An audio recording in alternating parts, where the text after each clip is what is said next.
Okay, welcome everyone to our LinkedIn Live. I'm Bruce Eckfeldt. I'm your host. I'm going to introduce our guests. I'm going to introduce our topic. I'm going to give you a couple of instructions for the audience, and then we'll get going on things. So our topic for today, an interesting one, a fun one. I think this is one we haven't really covered a lot on the programs, and I think it's a one that is not covered in general enough. So I'm excited for this. Our title is Intrapreneurs Wanted, Igniting Innovation from Within. We deal a lot with entrepreneurship. I deal with a lot of entrepreneurs. I speak a lot about entrepreneurship, and I think this is a really fascinating topic to really kind of talk about where are the similarities, where are the differences, why is this important for organizations. I think everyone knows that innovation and driving business growth is key to this. So I'm excited for the conversation. Let me introduce our guests, and then we can talk. We can do a couple of things for our audience. So I have two amazing panelists here with me today. First up, Louis Gump. Louis is a transformational leader. He's president of Cambion Solutions. He's known for driving innovation, growth, team performance across startups, major corporations, things like CNN, the Weather Channel, Cox Communication. He's held various CEO roles. He's also chaired the board of the Mobile Marketing Association, 2 degrees from Duke. And we're going to talk a little bit about his background. He's got a book. I'm sure we're going to talk about that and the work that he's done. And with all that, Louis, welcome to the program. Thank you, Bruce. Great to be here.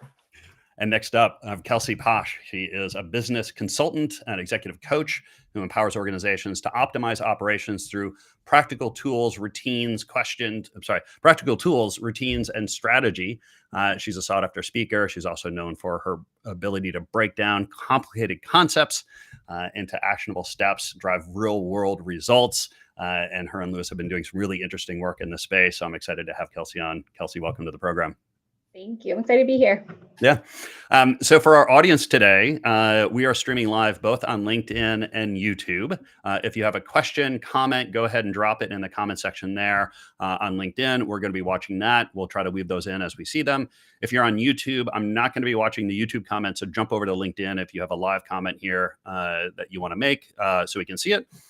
If you're watching the replay, either on YouTube or on LinkedIn, go ahead and leave a comment. We'll be watching those in the coming days and weeks. So we'll try to catch those, and we'll certainly respond and answer any questions that come up there.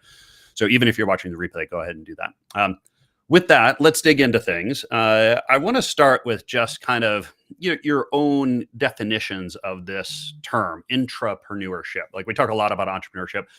When we talk about entrepreneurship, I'd love to just kind of get your take, your angle, like how do you kind of define it and kind of how is it similar or different than entrepreneurship? Louis, why don't we start with you and then we'll hear from Kelsey. Happy to do it. So simply stated, entrepreneurship is the practice of creating value through innovation and growth within a larger organization. And it's distinguished from entrepreneurship, which is often defined as serving as an owner or founder of a company. Yeah. Okay. So if you're an entrepreneur, you're responsible for an initiative, a business unit. You have the opportunity to innovate, especially in a way that's aligned with strategy. It's a really exciting role and function, and it's really exciting opportunity to contribute. Kelsey, off to you. Yeah. Kelsey, how would you add and kind of expand on that? Yeah. So at my firm, we work with a lot of small businesses and nonprofits. And I love to translate this over into the sense of like, this is that link when people say like, I don't know how to connect with this next generation. Like that, this is that link. It allows people to learn how to be valued, their voices being heard, to be able to share their opinions and create that culture where people want to continue to stay and feel connected. So I love what Louis has done. Obviously, we'll talk more about kind of the impact that him and I have had together on it, but it's just a phenomenal concept that I was practicing before I really knew what the term actually was. So. Yeah. I'd love to get a little bit of some of the differences or how intrapreneurs are different than entrepreneurs. And I joke. I mean, I coach a lot of entrepreneurs, and they always tell me like, I want more entrepreneurs in my company. I'm like, no, you don't. It's like, it's a very particular breed. And, but I think, I get it. Like, I get why they say that, but I think there's a real difference here between, someone who goes out and founds a company and kind of, goes out into the world and kind of makes something out of nothing versus someone who can work within a structure, within a context, within a strategy, and be innovative and find new opportunities and kind of push the boundaries and the envelope to some extent, but works within kind of a team, within a context and organization. how, what do you look for? Or how do you kind of define, or what qualities do you think are different between intrapreneurs and entrepreneurs, and why is that important? Kelsey, I'm kind of curious to start with you on this one. So I think the thing is, like, again, working with a lot of people who have just recently started their businesses or trying to scale their businesses, there is that mindset of like, I just need other people like my mindset, right? Yeah. But if they have the same mindset, they go start their own business. Yeah, exactly. Right? And there's the people who love that creativity and that thought, but they are not necessarily the risk takers that us entrepreneurs are. Sometimes we're like a different breed of that. And so you really do want to have this person who's going to help challenge the status quo, who's going to think outside the box, who's going to problem solve, not just report the news of all the bad things happening. Yeah. And within an organization, you've got to define, how do we create that culture and how do we share that? So we don't want people going rogue, right? Like, you don't want them just coming up with all their own stuff, but there is a formula and there is a structure to it, because we do want people's voices to be heard, but we want them to escalate that in the proper thing so the entire organization aligns within that. Yeah. Lewis, what's your take on this one? So first of all, I want to go back to what you said about talking with entrepreneurs, and they say, I just want a bunch of other entrepreneurs. I love that you said that. I hear the same thing. I've been focused for the better part of 2 to 3 years on this topic, and I think I now understand what they mean. They don't literally mean that. What they mean is they want employees or team members who think and act like owners. Yeah. And there's some confusion about what each thing means, because I think all three of us know, and hundreds of other people that I've spoken with know, if you act like an entrepreneur inside a larger organization, or an organization where you're driving change and you need collaboration of any size, guess how far you make it? About 3 seconds, right? It's really quick. It's really clear what your path is there. And so understanding the difference is very important. The next thing is, in terms of the differences, some of the differences are the complexity and size of organizations. What I've come to learn also is that I underestimated at the outset the extent to which this can happen in small organizations. My starting place was companies like the Weather Channel and CNN and ESPN and Verizon and, you name it, Microsoft, you name it, Target. But it turns out that you can have a 20-person organization and need entrepreneurship to thrive. Yeah. So that's very clear.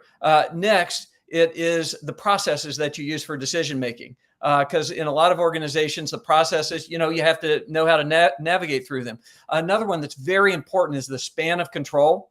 If you're the entrepreneur, you can just make the call. You might be wrong. You might be right. You might, be sideways and you get it right. But you can make the call. When you're an entrepreneur, very often you have to have the buy-in of others before you start if you're going to be most successful. And lastly, there's a lot of good news about being an entrepreneur.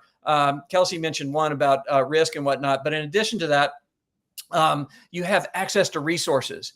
It's pretty amazing when you aren't the person who has to figure out how to get an insurance policy for a business, and you aren't worrying about the payroll every week. But on the other hand, you can call the person in marketing, or you have cash flow from another line of business, and you can go make something really cool happen. Yeah. I always joke that one of the kind of defining characteristics of entrepreneurs that I love is not always right, but never in doubt.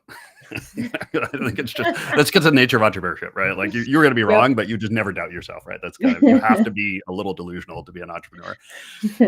Kelsey, I'm curious, like for you, like, why is this so important for organizations, right? Like I think, it's been a term that's come up over the years, and I think people kind of give it lip service to some level, but like, why should organizations really think about this as something they should foster, they should develop, they should nurture inside of organizations? What's the benefit to companies for doing this?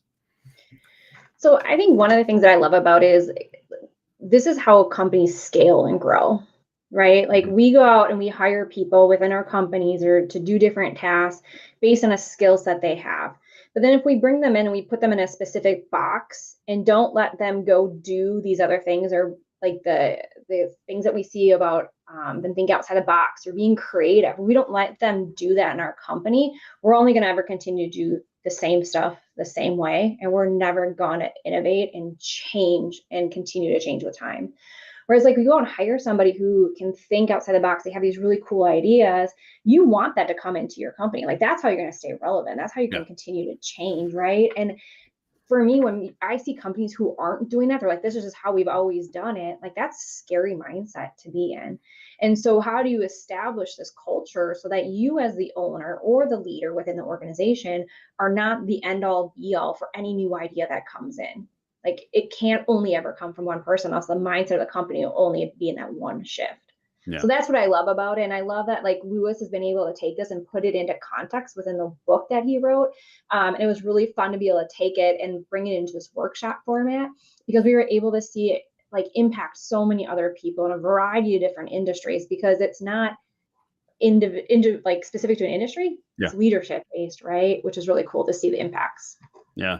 I think it's a really good comment on just the whole idea of this is how companies grow, right? This is how they scale, right? And if you're in a situation where the founder, particularly kind of earlier stage, I would say like sub 500 people, sub 250 people, like if the founder is the only person that's still kind of driving innovation and thinking, like that's going to be a bottleneck. Like you're not going to get very far. Also, the thing I find is, as a company scales, the founder is less and less attached or connected to the actual work and the customers and the market, right? They get farther away from where the actual problems exist. So now they don't have the insight and the real kind of intuitive understanding of things to actually innovate. So you kind of need to push this stuff down to the people that are actually dealing with the issues and empower them and encourage them to actually think about, okay, how do we innovate in these areas? Lewis, tell us a little bit more about the book and the history of that, because I think, you've spent quite a bit of time thinking about this topic, putting it into formalizing it. Give us a story there. I'll be happy to share the story. And as I do that, kind of as an on-ramp, I've really been thinking about what you and Kelsey have just been saying. One of the biggest benefits of entrepreneurship is that you can develop the next generation of leaders. And if a CEO or other senior executive is really dedicated to the sustained growth of an organization, then often they see these types of growth initiatives as ways not only to deliver now, but also lift up, empower, and expand the capabilities of people who are extremely capable. So just wanted to mention that. And that's part of why I wrote the book, because just over a period of years, I have to say, I didn't know what the word was. And as some people have heard me say, every now and again, I'll go into a room, I'll say, hey, I'm here to have a conversation about intrapreneurship. And they'll look at me kind of sideways and they'll say, did you mean the one with an E and you just mispronounced it? And actually, no, this is a real word. It was developed by a guy named Gifford Pinchot and his wife, Libba, in the late 70s. And so in some places, this term is really well understood, and in others, it isn't so well understood. However, the practice is widespread. And what I found at the Weather Channel and at CNN and at other places, a bunch of us were doing this type of work. And the people I met in places like the Interactive Advertising Bureau and the Mobile Marketing Association, these dozens and hundreds of people that I was working with, they were doing this work. But it seemed like we were all recreating a wheel. And it occurred to me at some point about the time I was at News On as CEO and going into Cox Media as the head of the large division, I said, somebody ought to write a book on this, because so many people are doing it, but there isn't really a resource. And yet there's all this information for entrepreneurs. There's a great body of work there. And so I thought about it for about 5 years, got to 2022 in the fall. I was taking a brief sabbatical and I thought I was going to go back into an operating role. And in fact, within a few months, I was offered the opportunity to be CEO of an organization that needed an exit. But I decided not to do it because I had so much conviction that this book ought to be written. And so I went and interviewed a bunch of people on the topic who I knew largely. Some were introduced and created a resource with the Inside Innovator. And the idea is to have a practical guidebook. Long story short, it published last year with Fast Company Press. And then I thought it was going to be, 2-3 months, support it. Thank you, Kelsey. I love that. I thought it was going to be 2-3 months and then go back into an operating role. And there was so much interest and frankly, so much need that I did more speaking and then consulting. And so now I've joined a company called Tech CXO. as a partner where I can kind of do consulting and continue with the mission of lifting up entrepreneurs. That's great. Yeah, you mentioned something there I hadn't thought of, or certainly hadn't appreciated, was the whole it really helps develop your people and really around retention, right? Because I always find this challenging. It's like these companies hire these A players, right? Like really good, ambitious A players. But then if they're not growing, if they don't have opportunity to grow and evolve as executives, as leaders inside the company, like they're going to leave, right? I always say it's like if you've got a sled dog, if you've got a really powerful sled dog, you got to go somewhere, right? Because they want to pull, right? And if you don't give an opportunity to pull, they'll go find another sled and they'll go pull on that sled. And so really using this as a way to drive, development, employee development, executive development, but retention, right? Like it's a tool you can use to make sure that the good people that you've hired actually have something to do and are challenged and have evolution. I'm curious, tell me a little bit more about the program. I know you guys just finished a conference around this. Kelsey, if I don't know, give us a little sense of what was the purpose of this? What was the agenda? Who attended? Give us some details. So it actually it's a funny story, kind of how it came about. We got introduced mutually just by acquaintance, and Quinn Studer was like, "Hey, you should just talk. You guys both have similar interests, right?" And so Lewis was telling me about this book he had wrote, and I was like, "Have you ever done a workshop?" And he was like, "No, it's on my list though." And I'm like, "Perfect, come to Janesville, Wisconsin, and do it." And he's probably like, "Where's Janesville?" But yeah, it was awesome. We actually took his book and we put together essentially this beautiful workbook that we were able to walk guests through. It was an all-day summit that we did. And it really walked people through, like, how do you create, what is it, right? How do you create this culture and how do you go and actually execute and now be a change agent with it in your company? And we had a variety of people that came from all different levels of business, from entrepreneurs to people who have, they're employed at big companies here in this area. We had people coming from outside the state to participate in it. We had a really broad reach that we got people to come to. And for me, it was great because I really want Janesville to be seen as this training area, right? Where we're getting great talent like a Lewis Gum to come and do workshops like this. And I think from, I won't speak for Lewis, but, I know there's benefit for Lewis too, to be able to do this event, because then we can go and share this message broader. It doesn't have to just be in Janesville, right? Yeah. So it's really like taking Lewis's book and basing this entire this full day workshop on how do we help other people learn how to implement it and actually go do the work. So it doesn't just become a great book that you read and don't know how to execute. We're actually teaching them how to execute it. Yeah. Yeah. Lewis, give us a couple of takeaways from, like, what are the things you actually train? Like when you're going to, as a leader inside of a company, if I want to bring this kind of thinking, this kind of mindset, these kind of techniques into my company, like what am I actually doing? How do I cultivate entrepreneurship inside my organization?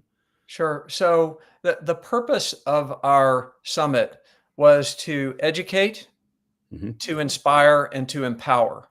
And we use those thoughts literally as we were thinking about the audience and the agenda and the format. And by the way, this event was in an amazing venue at at a performing arts center in a nice. theater that was built maybe 100 years ago. And I could say all sorts of great things about the venue and the area. But long story short, leaders who were there and aspiring entrepreneurs, they came away with a number of things. In fact, we got the verbatims back, and thankfully they were very, very positive. One of the things, as simple as it sounds, is vocabulary. And I almost skip over this one because it seems so obvious. But I can tell you, there's now this refrain that I have from talking with countless groups and people, and that is, now I understand what it is. I've been doing this for a long time, but now I know how to describe it. The second thing is the top characteristics of successful entrepreneurs. I don't think we heard more about any topic during the event and afterwards than that, because my research kind of shined a bright spotlight on the characteristics of curiosity, action orientation, ability to build bridges, risk tolerance, and optimism, especially grounded optimism. And as people got that, they're like, oh, okay, I get that. And it gives them the ability to tweak and pay attention to strengths or gaps, but also ways to think about hiring, ways to think about providing incentives, ways to set performance goals. And then another one is helping people get unstuck. So let's say you have the right people, but if you don't have the right process, or you're kind of stuck because I don't want to pick on any particular function, so I'll avoid that for now. But there are certain functions that sometimes get a bad rap for essentially being the guards. Yeah. If you make sure that you have not only the people who are advocating for change, but also the people who are making sure that you're responsible in managing risk. If everybody's aligned with the strategy, you make great things happen. And that came through a lot. And I will hand back to Kelsey, because Kelsey, I know you saw the verbatims and you've been talking with people in the community since then. Yeah. Give us some Well, insights. I think, yeah, like as we were talking, like we did the survey, and at the beginning of it, one of the questions was like, what is your basis or understanding about entrepreneurship? And it was crazy. Like it was 60% were in like a 1 to 2 on a scale of a 1 to 5 understanding. And by the end of the workshop, it had completely flipped. And so our 4s and 5s were about 70%. Okay. And so what was really cool is that a lot of people actually understood it, but to the point of Lewis, like they didn't have the language to really understand what it was, and to be able to go back to their business or their leaders and say, this is how and why I want to use this, or this is how we already are, this is how we can expand upon it. And so that was a really great takeaway. And as I've talked to people post the workshop, it's really fun to see how they are implementing this already. Like they're like, I just didn't realize that's what I was doing. So now I can go and tell my team, this is what we're doing. Like, I want to hear your ideas. I want to, and this is how we go through that process. So it's been really cool to hear those immediate impacts, because the workshop was only 2 months ago, Lewis, if even that. So it's a recent one, but we're already seeing a lot of positive feedback. That's great. Yeah, I want to dig into a couple of things, but the one I wanted to start with was understanding. I think one of the challenges I certainly kind of see in terms of intrapreneurship is the authority and decision making. And like Lewis, you mentioned the bridge building, I'm assuming is kind of related to this. But what are some of the real kind of challenges or differences, or things that intrapreneurs need to kind of get good at to really drive innovation inside the company? When, I mean, entrepreneurs, right, they're more or less in control, right? They can make any decision they want for the most part, right? They've got autonomy, they've got access to resources. People inside organizations, like even a senior level executive, there's going to be, you've got your swim lanes, you've got your functional accountability, you've got budgets, right? There's process descriptions, right? Like how do you manage that, or how do you kind of think about that? And what's your strategy of being innovative inside of a context where there is a lot of structure and potentially bureaucracy? Lewis, give us some insights there. So sure, I'm going to mention two, and then I'll hand off for any other observations or questions. The first one is what you highlighted, this concept of bridge building, which came up over and over and over again in my interviews for the book. And also in my experience, it's just critical. And there's some things that are pretty obvious and some things that are less so.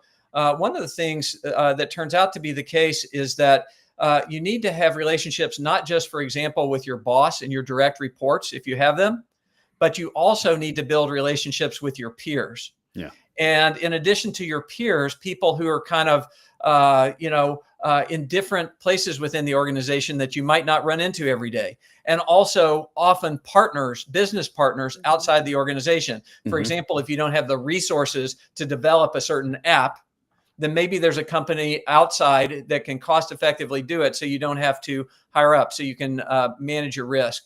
And within this, I would call out one specific relationship, which is very important, and that actually is the relationship with your boss.